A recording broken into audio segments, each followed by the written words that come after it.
again, just what's it like to be back in Mobile? It's great to be back in Mobile.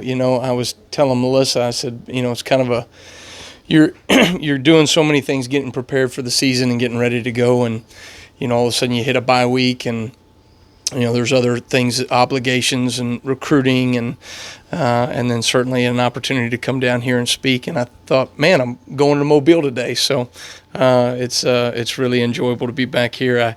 I miss this place in so many ways. So many great friends, great memories. It's always hard, right, when you pick your family up in a place that was so supportive, so great to us, and a place that that we really call home now. So it's great to be back and spend a little bit of time here. Unfortunately, we'll be kind of in and out today, but certainly enjoy the memories and get a chance to see some friends and spend some time with people for a minute. What's the transition been like? It's been a whirlwind 9 months.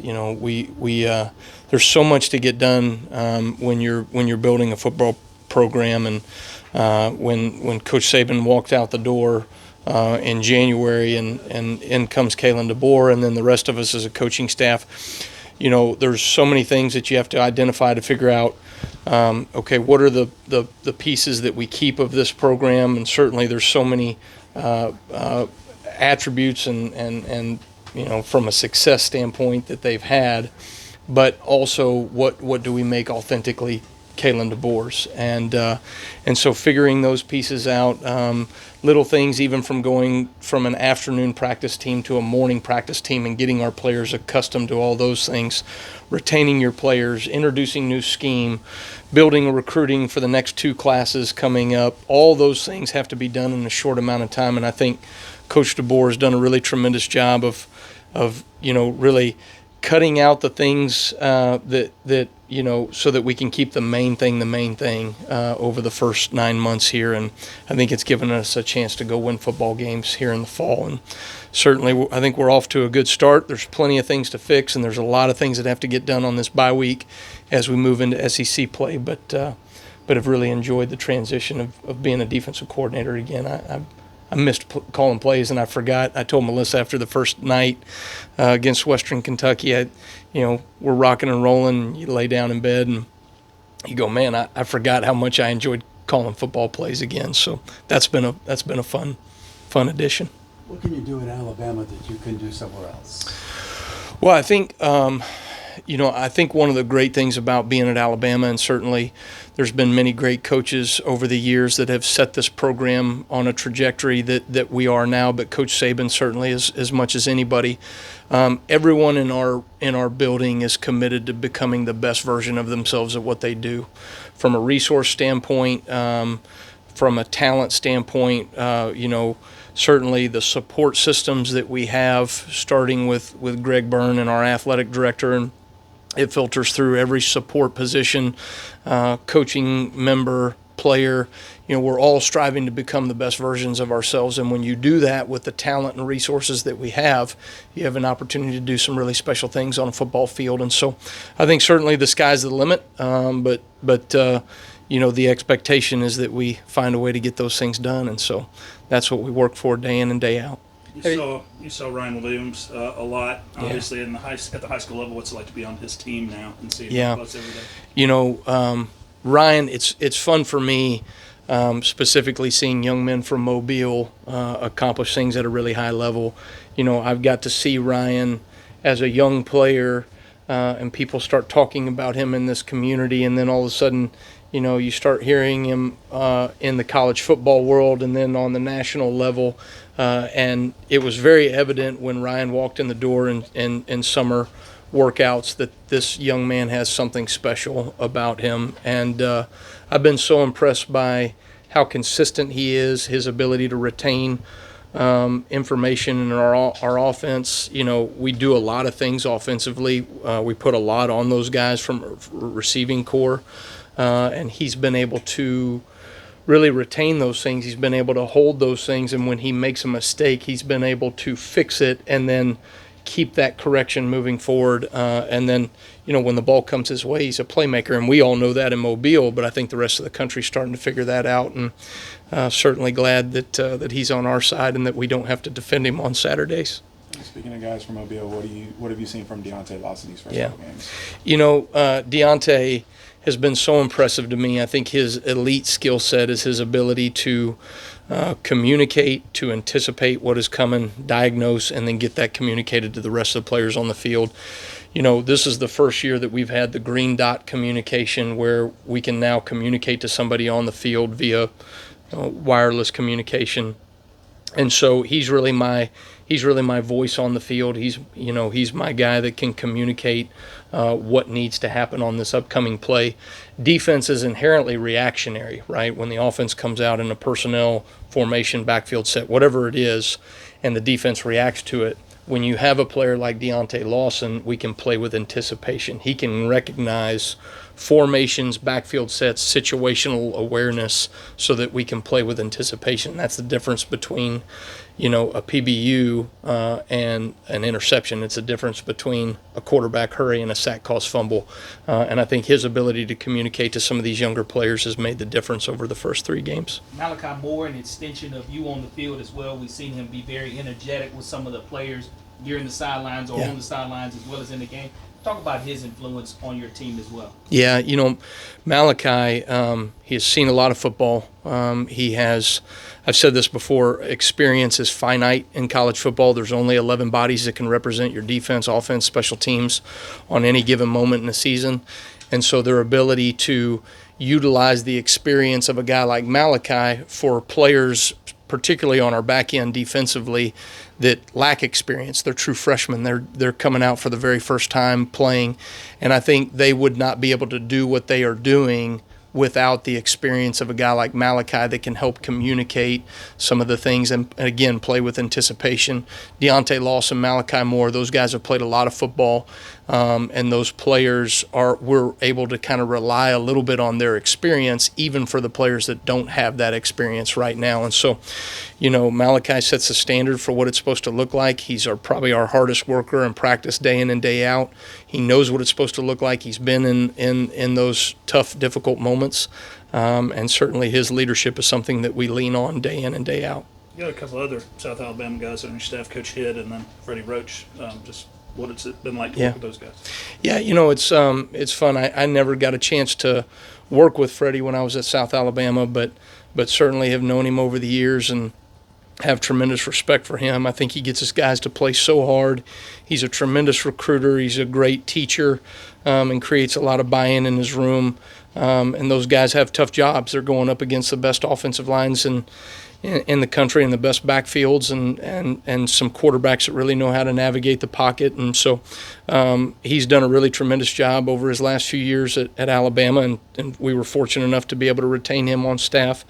And then you've got guys like Colin Hitchler that, Colin is one of the best game day minds that I've been around, and I've been around a number of great, defensive minds over the years. But my dad told me this a long time ago: if you're going to call plays on the field, you better have somebody great up in the box, or vice versa. And Colin is really that person up there in the box that is able to see things, communicate things.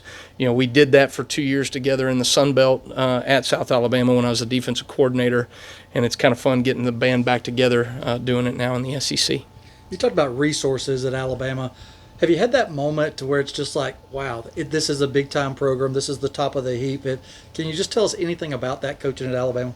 Well, I think the level of urgency and every aspect of our program is very evident, whether it's nutrition, getting a guy to stay on point from a body weight standpoint, in the weight room, in the training room, in every area there's an urgency to make sure that we maximize the value for our program and to do what's best for our young men. But I'll never forget the first week that I was there. There were some things that I wanted to change in our defensive staff room, put some graphics on the walls, and we were going to have recruits in there. And so I'm kind of giving some of those things to Ellis Ponder, our chief of staff.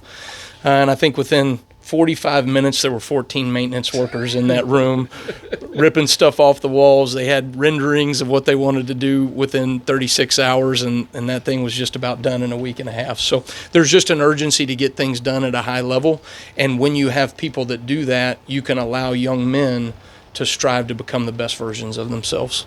Now that the season's actually underway, are you still talking to Coach Saban? What's that relationship like? Yeah, Coach Saban has been a tremendous resource to me, one that, I didn't realize when I took the job how much access he would allow, and he's been really helpful for me to kind of lessen the learning curve from what they have done defensively over the last 17 years to what we're going to do defensively. There's similarities in those things, but also some things that have really helped for me to understand why he did things the way he did them, and it's allowed me to make tweaks within our defense that I think is most advantageous for our players. So we met again as early this morning, spent time together, and he's been really great and just a huge support system for me and the rest of the defense. And with y'all on this bye week, what do the next couple weeks look like getting ready for the Georgia game? Well, I think there's so many things that you got to do to get ready, in a bye week to prepare your team heading into SEC play. So, I think each bye week it can be self-serving for your defense and your offense, for your special teams across the board based upon what you need. So we've got 3 games now that we can say, okay, we can self-scout. Some guys need to get healthy. There's certain things that we've identified that we need to get better at. There's certain things that we recognize that we're becoming, efficient at as a defense or an offense that maybe we want to focus on a little bit more. And so there's a lot of things to get done. There's a lot of work to identify who you are, right? What is your identity as a football team, and then what you need to do moving forward, right, to navigate your way into the SEC. And so certainly a lot of work to be done. It is not an off week by any stretch. It is a bye week, and it's an opportunity to make this team better, and I think everybody's kind of got an urgency to do that right now in our building. Can you talk a little about recruiting in the Gulf Coast and why it's still important to you? Yeah.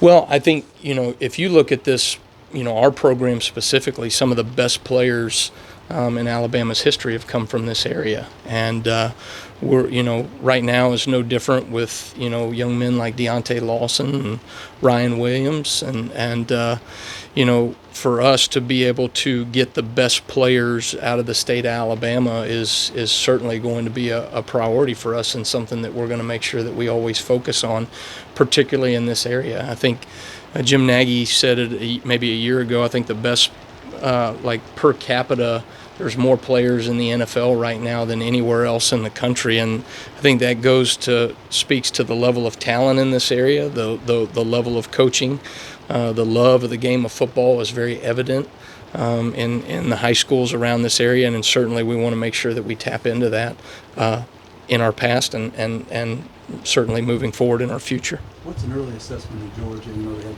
played Kentucky at the first ball game. Yeah. I mean, what happened in those couple of weeks where Kentucky slowed them down?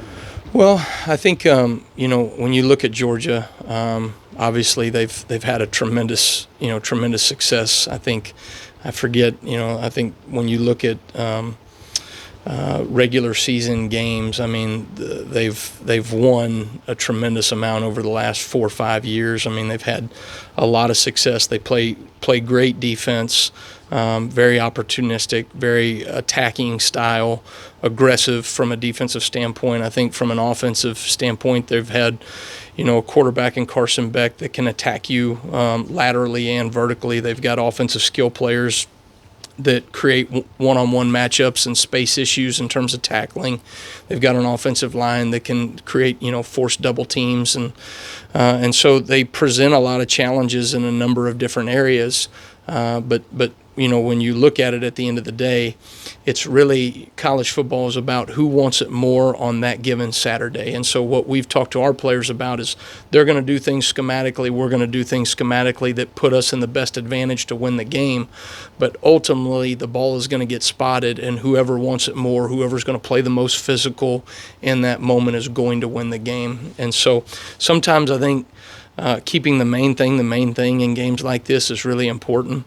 Getting our guys to lean into how hard they have to play, how hard they have to, push in the moment to be able to come out successfully. your assessment of the sack that LT Overton had last week. Was he out of position, and that really hard sack he had against Wisconsin? I don't know if he was out of position. I'll never say a guy's out of position when he has a sack like that. I think LT Overton continues to show up in a major way. He's a really tremendous on-ball rusher. First and second down pass rush. He's very physical at the point of attack in the run game, but he does a really tremendous job of being able to transition pass rush and to be able to affect the quarterback on first and second down. Does a great job with his hand placement, very physical, and he's created a lot of production for our defense so far. So we've got a number of guys that are doing some really good things up front on the defensive line, but we have to continue to work in order to maximize the production for our defensive line, both in the run game and in pass production on first and second down. And then, we always tell our guys, you earn the right on third down, right, to be able to go affect the quarterback in the rush game. And I think our guys are taking steps in the right direction. We're not all the way there yet, but certainly moving in the right direction. Guys, let's wrap this up here shortly. Just a more questions. Yep. Yep. That's good, Coach. Thank you so much. Awesome. Appreciate it. Okay. All right.